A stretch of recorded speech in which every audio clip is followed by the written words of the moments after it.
Sand zieht in höllischem Tempo unter den Transporter von Sergeant Behemoth vorüber. Doch die Ridge Runner, die sie verfolgen, holen unangenehm schnell auf. Die feindlichen Raketenwerfer werden Stück für Stück die Transporter zerreißen, wenn die Genestealer-Kults nicht handeln. Doch sie sind mitten in der Wüste. Die Mittel sind ungenügend. Ist es bereits zu spät für Sergeant Behemoth? Eine Warhammer 40k-Geschichte. Geschrieben von Weltenspiel. Gelesen von Sarkosis.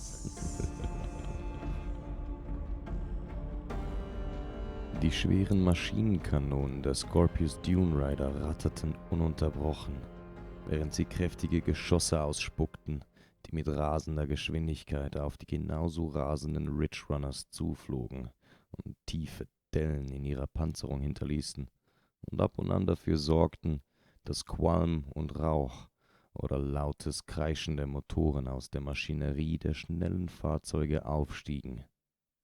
Die 4 Dune Rider, gestohlene Transporter des Adeptus Mechanicus, das vom Imperium auf Melusia zurückgelassen wurde, waren auf der Flucht vor einem vermutlichen Arbeiterkartell. Die Kultisten unter der Leitung von Sergeant Behemoth hatten bereits viel durchgemacht und landeten buchstäblich vom Feuer im Inferno, wodurch die höchste Priorität nun hieß, zu überleben.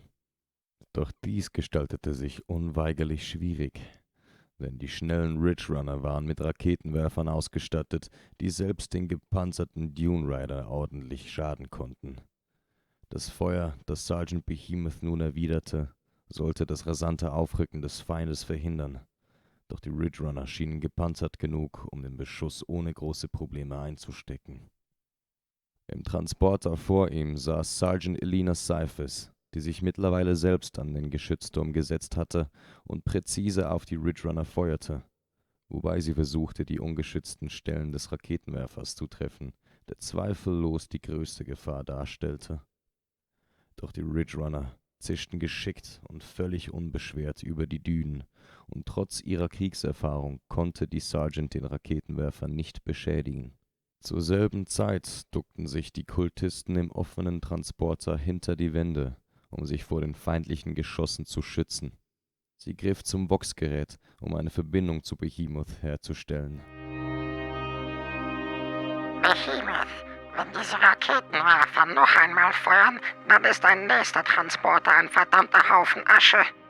Ich weiß, Cyphus. Es wird tückisch werden. Rauschte es aus dem anderen Voxgerät, und sie sah, wie der Transporter von Behemoth langsam an Geschwindigkeit verlor. Aufgebracht zischte sie ihm zu. Was tust du da? Du verlierst an Geschwindigkeit. Spiel nicht den Helden, Behemoth.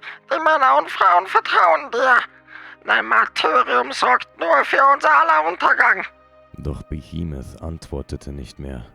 Tatsächlich wurde der Transporter langsamer, und die Pilotin gab aufgebracht zur Kenntnis, dass gerade 3 Raketenwerfer sie anvisiert hatten. Sergeant Behemoth wusste es bereits, denn das höllische Piepsen des Warnsystems schallte laut und vermischte sich mit dem ratternden Feuer der Maschinenkanonen zu einer grässlichen Klangfarbe. Auf mein Kommando! Schrie er zur Pilotin, die angespannt versuchte, die Kontrollgeräte des Dune Riders zu beherrschen. Er ließ dabei die Augen nicht von den Raketenwerfern der folgenden Scout-Fahrzeuge und zählte innerlich die Sekunden. Sein Blick fokussierte und verschärfte sich dadurch, während die mechanischen Trommeln, die mit Raketen gefüllt waren, sich langsam drehten und gleichzeitig gezielt dem Transporter folgten. Behemoth zählte auf 0 und genau in diesem Moment gab er den Befehl, das Fahrzeug herumzudrehen, als es laut zischte und die Raketen auf sie zuheulten. Mit lauten Dröhnen drehte der Transporter ab und zog schwer herum, verlor dabei eine Menge an Geschwindigkeit und kam schlitternd von seiner ursprünglichen Spur ab. Doch das Manöver zeigte Wirkung.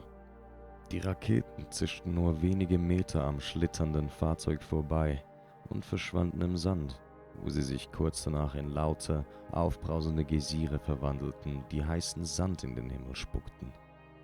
Doch das glückliche Ausweichen der Raketen war noch nicht genug, denn das Manöver war weitaus geplanter. Der Schlitten der Dune Rider kam durch seine scharfe Kurve nun in die vorteilhafte Position, so dass er sich genau auf der Spur eines zurasenden Ridge Runners befand, der zwar alles versuchte, um sein Fahrzeug vor dem Zusammenprall zu retten, jedoch zu spät reagierte und mit unglaublichen Krachen in den Transporter krachte. Obwohl der Zusammenprall die Kultisten ordentlich durchschüttelte, wusste Behemoth, dass die Hülle des Mechanicum-Transporters robuster gebaut war und so dem leichteren Ridge Runner standhielt.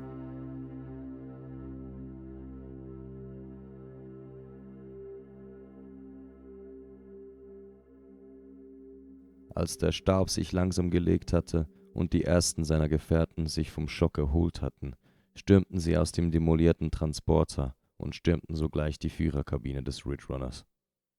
Der Fahrer hatte weniger Glück und war bereits tot, als die Kultisten ihn aus dem Fahrzeug rissen. Sergeant Behemoth schenkte dem ganzen Spektakel nur wenig Beachtung und schwang sich geschickt auf den Rücken des Ridge Runners, wo er den Raketenwerfer begutachtete. Er kannte das System nur zu gut, und nach einigen schnellen Handgriffen brachte er die Waffe zum Laufen und richtete sie auf ein Scout-Fahrzeug, das beigedreht hatte, um die verunfallten Kultisten zu bekämpfen.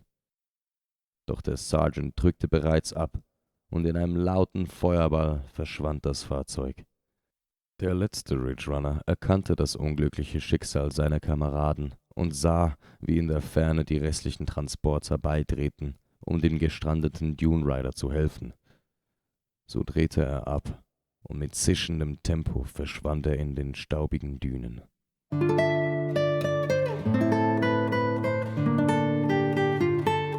Gemeinsam fuhren die Frauen und Männer des Genestealer-Kults auf die Stadt Genda vor ihnen zu, die einst vermutlich eine große Metropole gewesen war, nun aber nach dem Rückzug des Imperiums bloß wie ein Schatten seiner selbst wirkte. Der Stadtkern, der hoch in der Mitte an den grauen, faden Wolken kratzte und aus gigantischen Hochhäusern bestand, schien im Verlaufe der Zeit mehr und mehr heruntergekommen zu sein, und viele der mächtigen Bauten wiesen das Mal der Zeit auf. Um den Stadtkern herum hatten sich viele kleine Slums gebildet, und die Menschen lebten hier in Armut und Einfachheit, aber blieben oft auch von den Herrschaftskämpfen um die majestätischen Paradeplätze verschont, die schon seit dem ersten Tag der Abreise geführt wurden. Die Transporter fuhren an den blechernen Hütten vorbei, und ab und an blickte ein neugieriges Kind den Kultisten nach. Für einen kurzen Augenblick wanderten die Augen über die Slums, und Sergeant Behemoth beneidete für den Bruchteil eines zögerlichen Augenblicks das einfache Leben, fernab von allem Krieg und dem Streit der Mächtigsten.